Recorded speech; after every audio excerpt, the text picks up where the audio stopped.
We're already to November 25th. We're just a few days away from Thanksgiving, and we have a lot to be thankful for. We, speaking of me, myself, and I can tell you, I'm so grateful. I'm so grateful to be up here in Michigan.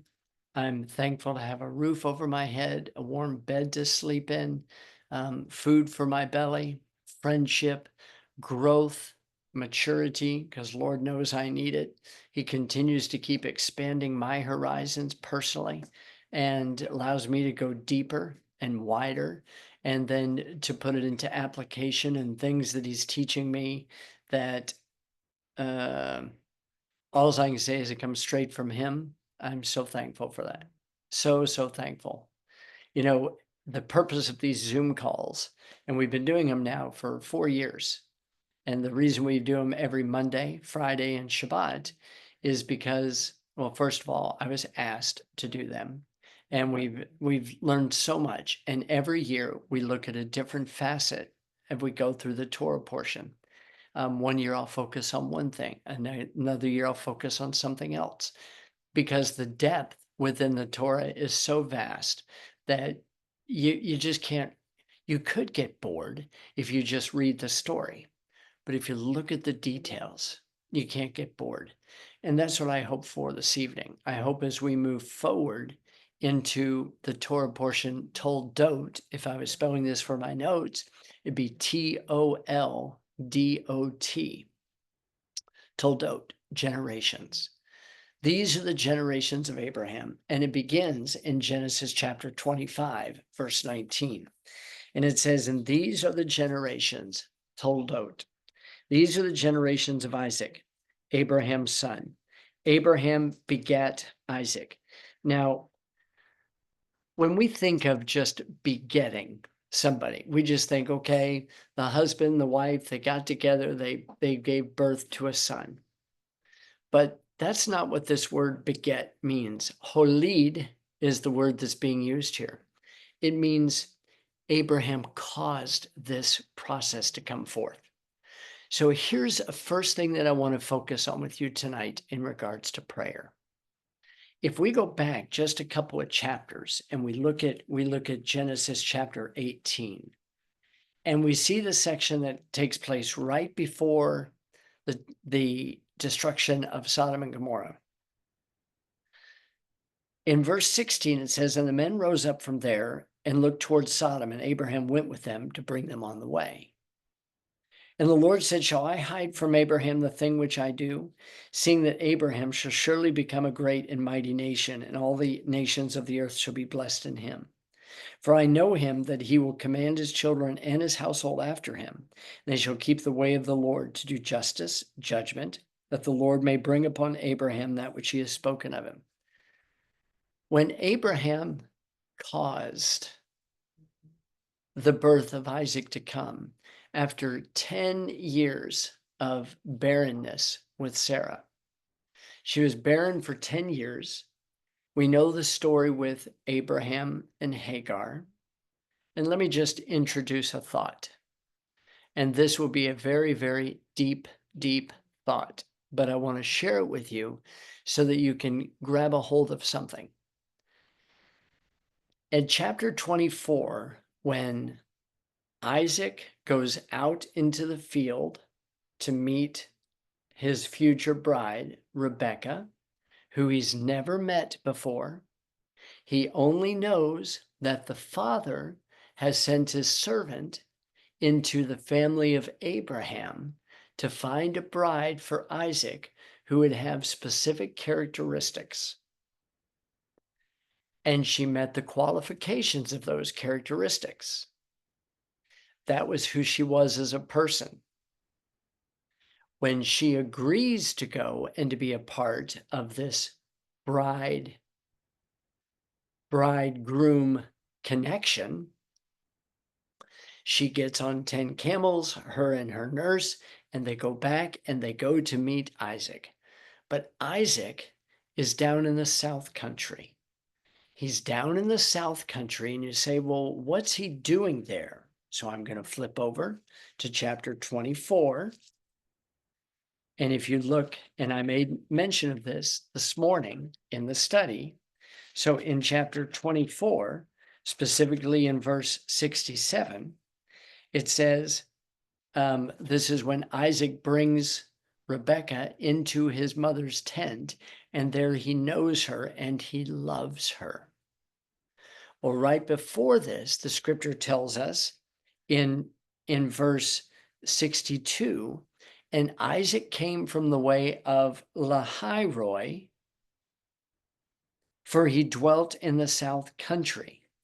This is literally called the well of seeing. Now you say, well, what was he doing down there in the south country? Because he's not with his mom, he's not with his dad. What's he doing in the south country? Now, this is the deep part that I want you to get.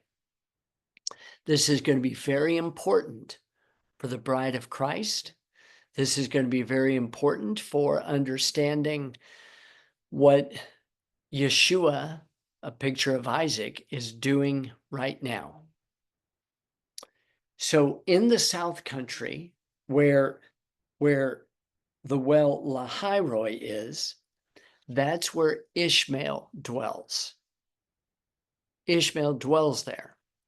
Now, when you think of Ishmael, if we asked just about anybody, what does Ishmael represent? Everybody and their grandmother will tell you that Ishmael is really the root of the Muslim faith. Okay, that's great. However, Ishmael was not that way. Ishmael was not a Muslim, but through Ishmael's seed, eventually the corruption of the relationship with Abraham took place. And then with Esau and Ishmael, they come together. And that's where the Roman Catholic Church came from. And that's where Islam came from. So the Roman Catholic Church is actually the mother of the Islamic faith. So Islam's not something separate. The Roman Catholic Church gave birth to Islam. You can go back and you can search that out and you go, holy schmoles, who would have ever thought? So there's a strong connection. But here's what I want to share with you. Why would Isaac, who's a picture of the Messiah, the son of the Father, who was offered up on Mount Moriah, who laid his life down, who came up off the altar, who went into the south country while his bride was being procured, and then he comes out to meet his bride. Why is that? Why is he down there? And what does that mean for us? I'm going to tell you that Ishmael represents the Torah. Ishmael represents the letter of the law. Let me show you. Over in Galatians chapter 4,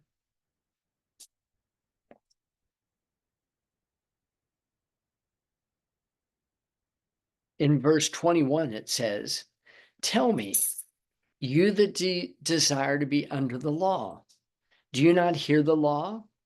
For it is written that Abraham had two sons, the one by a bondmaid, the other by a free woman. But hold on, wait a minute. Abraham didn't just have two sons. Abraham had two sons, but then later Abraham had six. And so Abraham had a total of 8 for new beginnings. And that's what we saw last week in chapter 25, in the first 18 verses that we just kind of skimmed over. Now, we're focusing on 2 children. He that was of the bondwoman was born after the flesh, but he of the free woman was by promise, which things are an allegory, for these are the 2 covenants. The one from Mount Sinai, which genders to bondage, which is Hagar. So now you've got Abraham putting his seed into Hagar, which produces an Ishmael. You see Abraham putting his seed into Sarah, producing a child of promise called Isaac. In this passage, it says that Ishmael and Hagar represent Mount Sinai. They represent the letter of the law. This Hagar is Mount Sinai in Arabia and answers to Jerusalem, which now is and is in bondage with her children. During the time of the Apostle Paul, those who were living by the spirit of the law were underneath the bondage of those that were ruling by the letter of the law. A Pharisaical class, which was saying it's like this and there's no other way. And if you don't do it our way, then you're up a creek without a paddle. And it was holding the children of the kingdom in bondage, as Matthew chapter 23 says. Yeshua gives warning after warning after warning after warning. Woe unto you, scribes and Pharisees. Woe unto you, scribes and Pharisees. Woe unto you, scribes and Pharisees.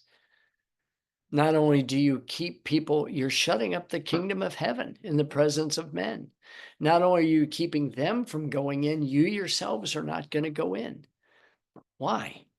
Because they were following the letter of the law, not the spirit of the law. The spirit of the law is the intention of the commandment. It's the purpose behind the commandment. It's not just, Alan, so if I clean a colonic room, what Suzanne wants me to do is she wants me to do certain things with the waste materials. Why? Because she wants things disposed in a certain way for visual appearance as well as for health appearance. But if she wouldn't have told me the reasons why I'm supposed to do what I do, then you know what would have happened? I would take shortcuts, or I would not do it, or whatever, because the letter of the law is bondage. But if I know the reason why to do something, then it's easy for me to be motivated to do. When Isaac was in the South Country at the well Lahairoi, the well of him who sees, he was down there where Ishmael is. Isaac represents the child of promise. Ishmael represents the child of the flesh. The child of the flesh is the letter of the law. And it produces bondage whenever you're just saying, here's the rules, here's the rules, here's the rules, do them or else. That produces bondage. But if I understand the reason behind those, that's the spirit.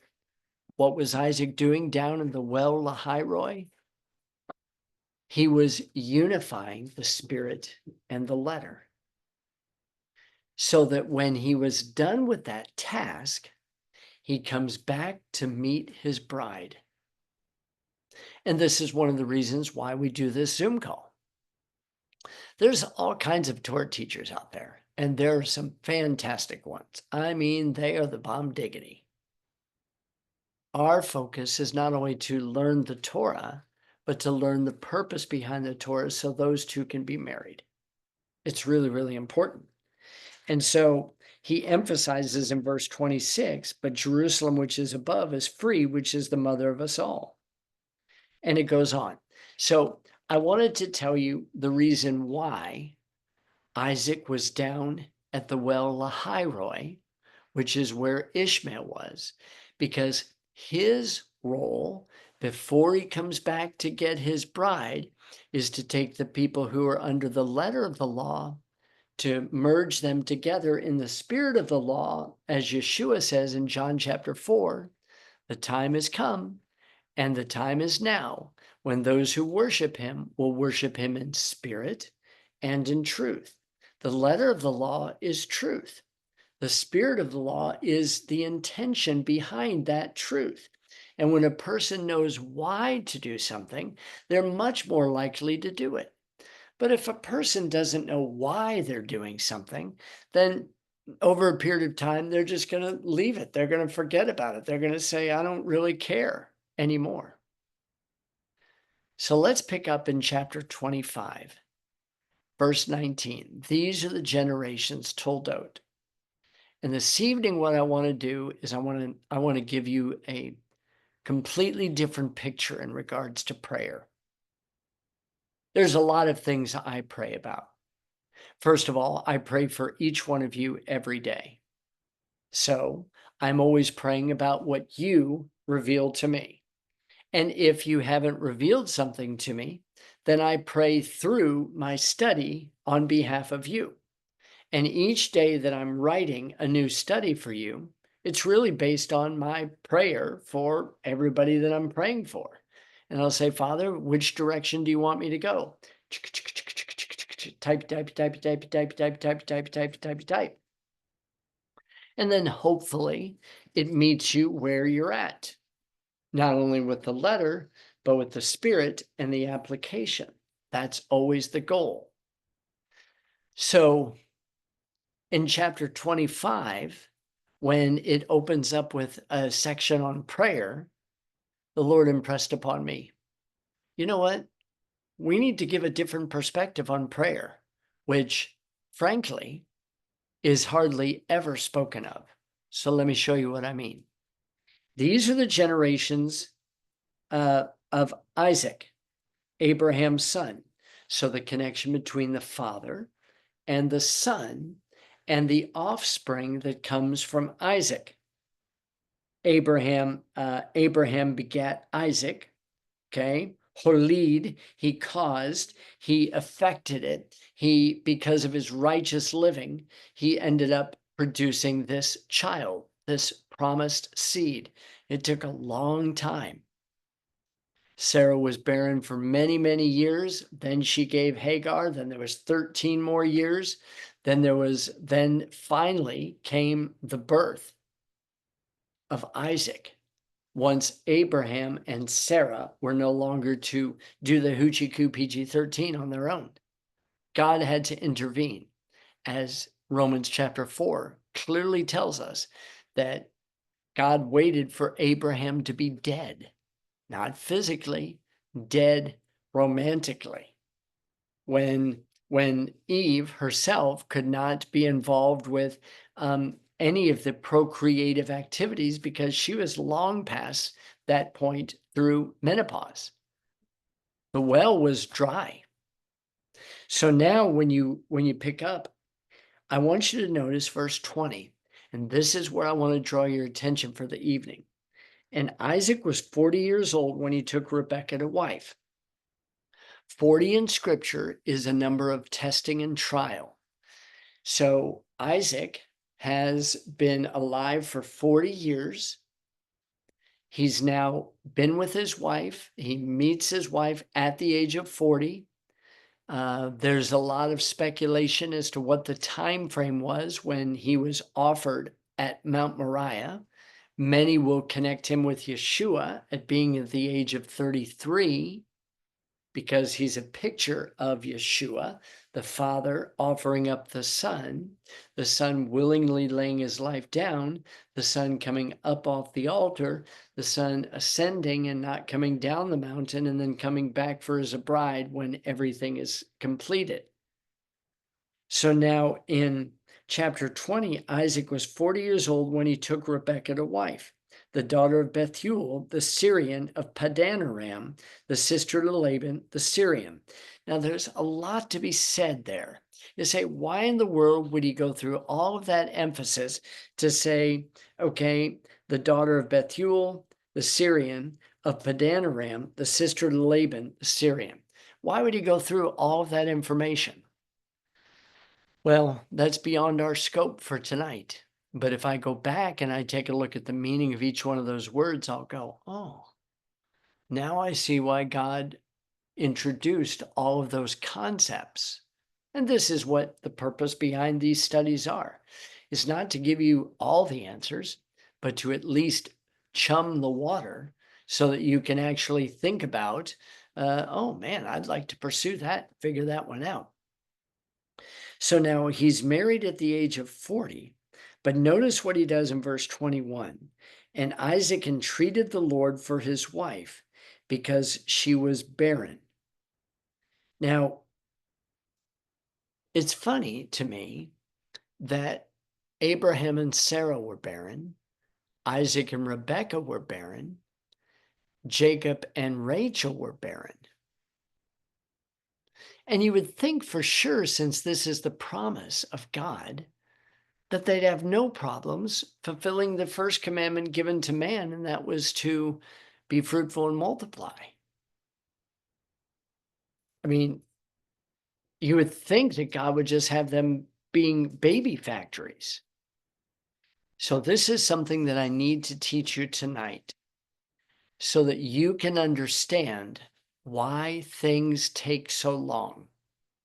So, let's bring it into an educational perspective. When you're dealing with children, you want to reward children on a regular basis because you want to keep them experiencing success. And when they experience success, then they get rewards. And when they get rewards, they're motivated to do even more. And then they continue to keep going. When you're in first grade, you get stars and smiley faces and everything like that. When you're in sixth grade, you still get them, but not quite as much. When you're a freshman in high school, they don't come quite as easily, and the rewards are a little bit different. When you're a freshman in college, you don't even get them at all until you graduate. Then when you graduate, you get this degree that you've been working for. And then if you go on to postgraduate work, then you recognize it's even harder. And the higher level you go in the education world, the rewards become less and less and less frequent. But when the rewards come, they are much more meaningful. Now, think about that in your spiritual life. When you're first beginning your journey, or you're really starting to kind of put it into gear for spiritual growth, you know what God does in order to be able to let you know that He really is there? He will reward you, bless you, make something obvious to you so that you don't get discouraged. The further you get in the maturing process, the less frequent the encounters with the manifestation of God, the less. But when they do happen, they're much more powerful. You can tell the difference between somebody who's mature versus somebody who's immature. Somebody who's mature has the ability to endure, and they're patient, and they continue to keep working because they see the bigger picture. The person who's immature, if they don't see God answering their prayer like quick, quick, quick, then they're getting bent out of shape and like, where's God? God doesn't even care. Do I even matter to God?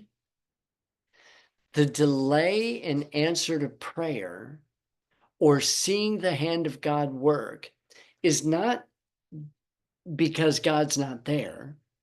It's because you're maturing and God's delaying a process so that when it does take place, you actually feel it to a greater degree and the reward is greater. Now, notice how long it is for Isaac. He's 40 when he gets married. And now for 20 years, it says, he entreated his wife. He entreated the Lord for his wife because she was barren. And the Lord was entreated of him.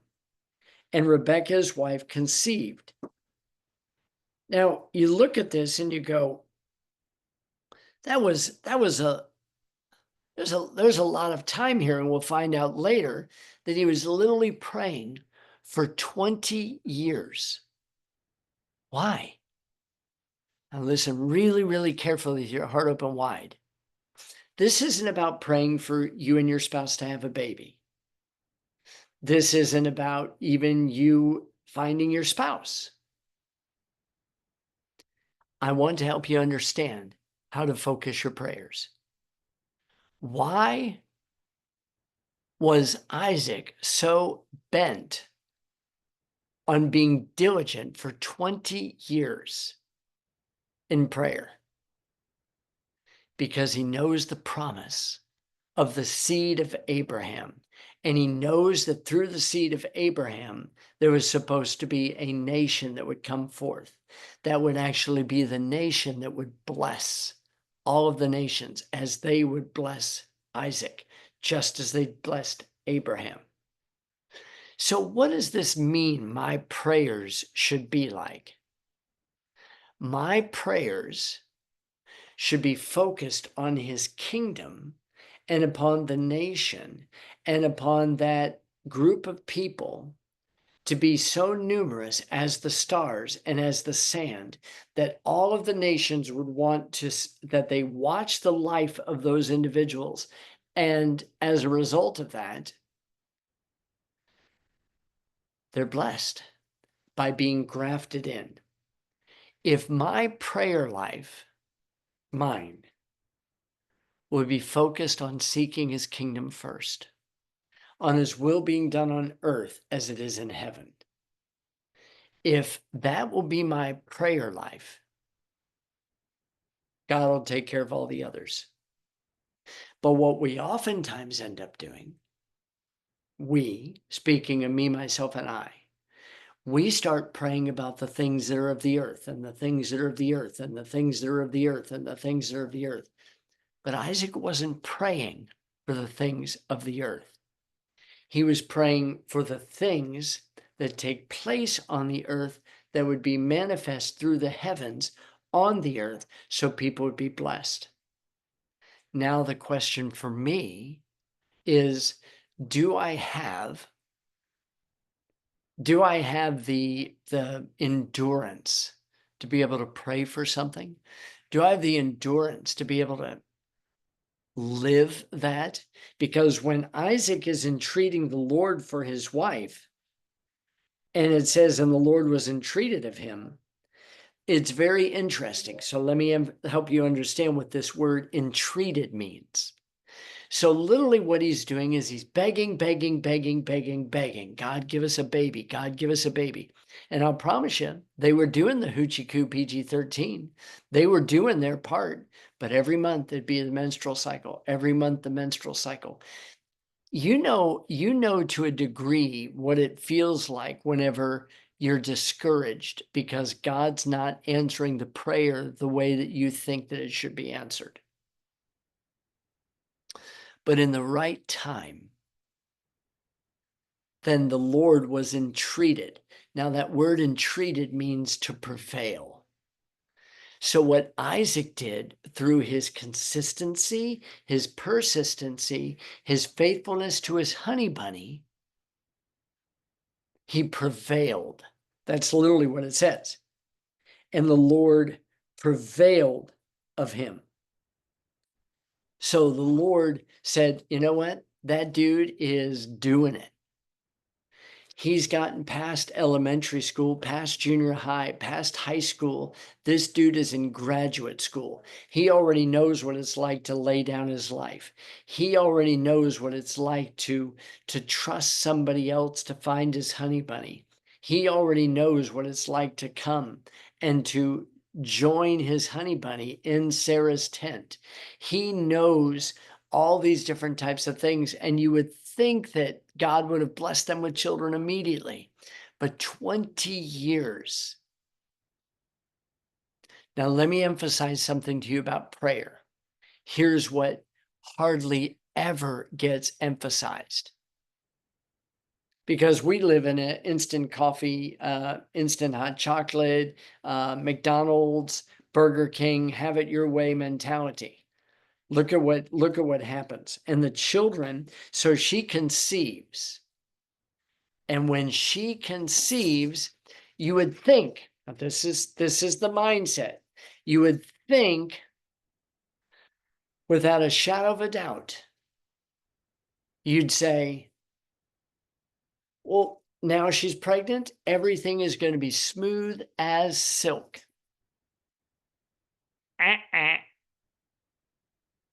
So my thought for you tonight is, when you're praying for something specific, that God's will would be done, not just for you, but for everybody that's going to be influenced in the days ahead by praying for his kingdom to come, his will to be done on earth as it is in heaven. When you are in that mode, are you ready for it not to be the way that you anticipated it? I mean, when a woman becomes pregnant, she's hoping, praying, anticipating everything to be hunky dory. But look at what happens. The children, so she got answer to prayer, but the children were struggling. Literally, what were they were doing? That word for struggling means they were crushing each other. They were boom, boom, boom, knocking the snazzy wazzy out of one another. And the children struggled together within her.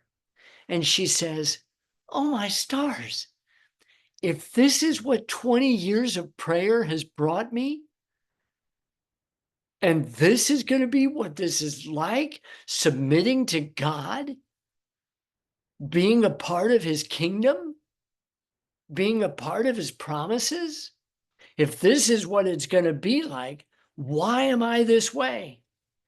So what does she do? She goes to inquire of the Lord. Now, what a wise woman. Not going to her husband. So wise. Because later on in the Jacob and Leah story, Leah's going to approach Jacob and say, "Hey, buddy, you're given," Rachel will approach him. And she says, "Hey, buddy, why aren't you giving me the goods?" And he said, "Excuse me, I'm doing my part. I'm doing everything I can do. I'm not in the place of God. You need to take that up with God." See, Rebecca, a picture of the bride, is not just going to her husband to find the answer, she's going to her husband to get the answer. Heavenly husband. So the scripture goes on and says, this is the Lord's response. Well, congratulations. You've had 20 years of prayer answered. And now there are 2 nations in your womb. There are 2 goyim in the womb. Now, for those of you who have a little bit of Hebrew background or a lot of Hebrew background, the word goyim, Goyim, goyim is the Hebrew word for nations. And it does include Israel. It doesn't just include the Gentile nations, as we see in Exodus chapter 19, verse 4 through 6. Israel is called the Goyim. They're the nations. They're a peculiar people, a holy Goyim, a set-apart nation. So he says there's Goyim inside of you fighting each other. Now, the difference between Goyim and Gayim, Gayim, is the difference between just being a nation and being exalted. So as a royal priesthood, a holy nation, a holy goyim, you want to live in such a way that you will be exalted. The way that you're exalted, gayim, is by living in humility, serving, giving, loving, listening. As I say to you every week, God gave you 2 of these and 1 of these, use them in proportion. And the Lord said unto her, 2 nations are in your womb, 2 manner of people shall be separated from your bowels. The one people shall be stronger than the other people, and the older shall serve the younger. Now, what does this mean? This means something very important. The further you get along in your journey, listen really carefully with your heart open wide. When you get further along in your journey, the tests become more intense. And what she's producing is inside of her There's a battle between Jacob and Esau.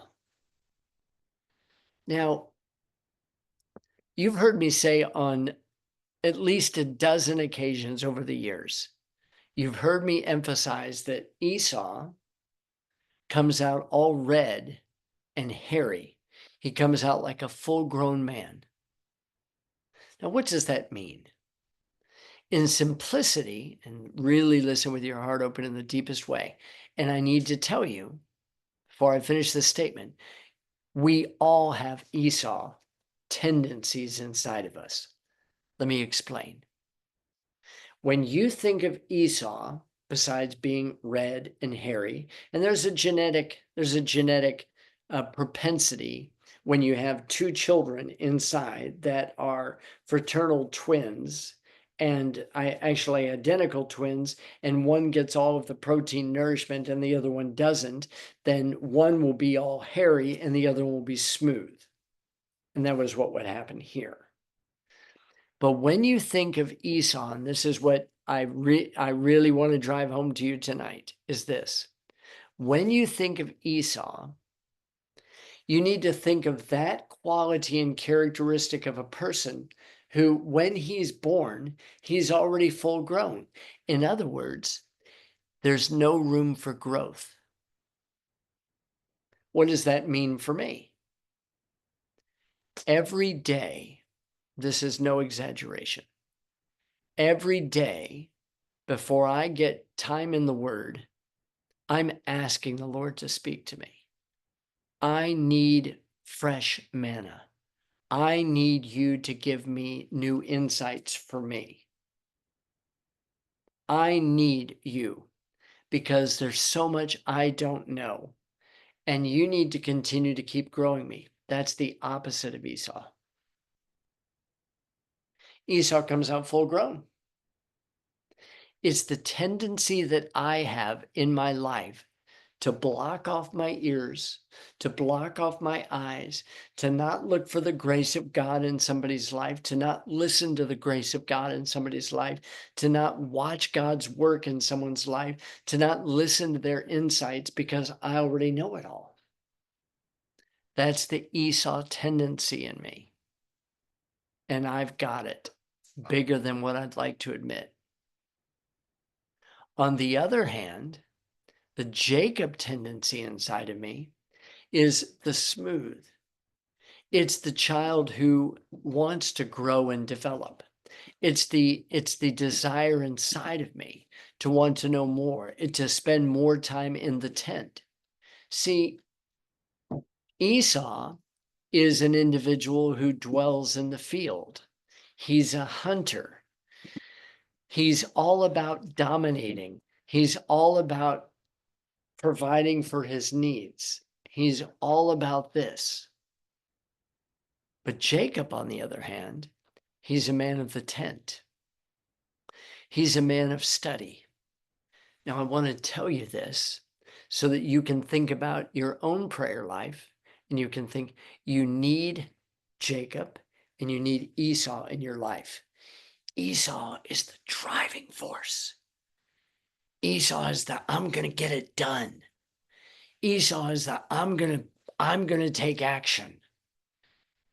Esau is move out of my way. There's something that needs to be done. I'm getting it done. You got to have that. You have to have that. You have to have that fire inside of you. You've got to have that passion inside of you. That comes from Esau. That comes from your nephesh, from your soul. That's the passion inside of you. The problem with Jacob was he didn't have that same passion. That's one of the reasons why Rebekah dressed him up as Esau, so that he would take on the mindset of Esau, that he would go and be a doer of something, that he would fight for something, that he would go for it. This is lacking today in many men, period. They don't have the drive. They don't have the passion. They don't have the fire in their bones. They don't have that Esau that I want to go get it done. I want to make it happen. I'm going to show my manlyhood. Our society has pumped us with estrogen and demasculated us, emasculated us. We need that Esau. So as I finish up the thoughts for you this evening, here's what I'd like to share. The further you get in your maturing relationship with God, the fewer and far in between are the rewards and the blessings. But when they come, they're more intense. And oftentimes, the answer to prayer is not going to be the way that you think. Because God has a bigger agenda than just my own desire to have a child. God says, I need to set in motion something that's going to change the world. Just as Abraham had Ishmael and Isaac, but then Sarah dies, and then Abraham remarries Keturah, who I believe, and so do the majority of rabbi scholars, they believe that that was Hagar, that Keturah is Hagar. That's who I believe it is. And so, and I, of course, I love to learn from the rabbis who agree with me. It makes life so much simpler. So I'm sharing with you, he went and he was multiplying more. And you say, why would he be more fruitful? Because he's gonna be responsible for producing more nations. Ishmael was going to produce nations, Isaac was going to produce nations, but Abraham didn't stop. That's so important. Abraham didn't say, okay, my wife has died, and now I'm just gonna live lonely all the rest of my life. No, you know what he did? He got back in the saddle again and he remarried. And that's important because my personal opinion is no man should be without a wife. Period. That's my personal opinion, happens to be right. No man should be without a wife. You say, well, what about the Apostle Paul? I go, the Apostle Paul was married. His wife left him because he was devoted to serving Yeshua. Peter was married. We can go through the disciples and we can see, if we read extra materials, we'll find out these guys were married. They needed that honey bunny. Abraham did that. Abraham was a married guy. And even though his honey bunny died, he remarried again. And then he said, I'm going to be fruitful and multiply for the sake of the kingdom, for the sake of the kingdom, for the sake of the kingdom, for the sake of the kingdom. See, if my prayers are based on the kingdom, then you know what? Then even if I do get a Jacob and an Esau, then I can use the strength of one and the strength of the other in order to be able to cause me to become even greater. So when your prayers don't turn out the way that you anticipated, remember what God's doing. He's doing something bigger than just your prayer request, because you have been diligent to pray for that. And when it comes to pass, it will be bigger than what you thought. And then you may end up saying, like Rebecca, God, this is not what I signed up for. And God goes, it's okay. I've got your back. I've got you taken care of. Your prayer life. It's lacking in the majority of people I know. We're just kind of like, we pray. We got to pray. We need to pray for the things that are kingdom oriented. And then watch all the other things be added to you. That's pretty primo. So think about that. Think about that as you're moving forward, as we move into the Hanukkah season coming up. Be praying, Father, for your honor and glory. This is what we do. Answer my prayer. Your relationships, your work, your finances, your everything. Put it in the hands of the kingdom and watch God do something. And then it may not turn out the way that you think that it's going to turn out, but you know He's got it under control. He knows what's best. There's twins in your womb. There will always be a battle between that aspect of you that just thinks you know everything and there's no growth, and that aspect of you that says, I'm just hungry. Just keep teaching me, keep feeding me. But when you put them together, what do you get? You get a man, you get a woman who is driven to accomplish the task that God wants them to attend to. And in the process of that, you will continue to grow in your maturing faith. And bingo, bango, bongo, you will accomplish the things that Yahweh wants you to do. Yeah, we like it. Let me end the call and take any types of questions that you might have for the evening.